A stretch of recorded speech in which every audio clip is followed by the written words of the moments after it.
good morning, good afternoon, good evening, kung saan man kayo sulok ng mundo.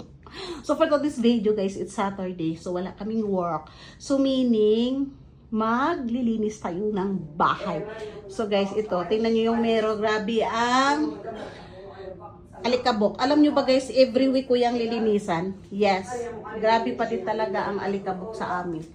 So our bathroom, I need to clean this so much. Oh, di ba grabe ang dumi.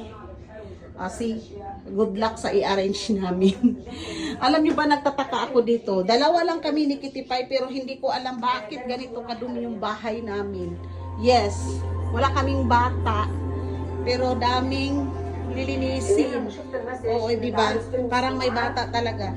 Shout out sa aming Christmas tree, si Kitty Pie nagawa niyan. So guys, look at the weather outside. Grabe ang init. So shout out na lang ako sa aking studio. See, it's around 2 o'clock na pala dito. Kala kumaga pa. Ay.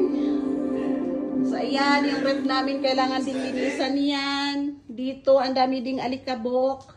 Yung mga plants namin, marami na ding namatay. O Diyos ko po. So look at our kitchen. Diba, ang dami pang dumi. Kailangang linisan. The bad thing guys, look at our terrace. Grabe talaga ang init. At hindi ko alam paano lilinisan yan. Shout out na lang ako sa gaming chair ni Kitty Pie na tinapo na niya. Yes. So diba grabe ang init. Ayan. Kitty Pie is there. Busy watching her YouTube. Hi boss! Hello! Shout out to my vlog boss. So yung bathroom ni Kitty Pie siyang maglilinis. He's the one who cleaned the bathroom. Her toys daw, he is too much proud. He arranged the her toys. What kind of arrangement is this, Kitty Pie? Huh? What kind of arrangement is this? Still see too much. Kailangan, you need to take the... small room. Yeah. This is your room, guys. He will sleep here.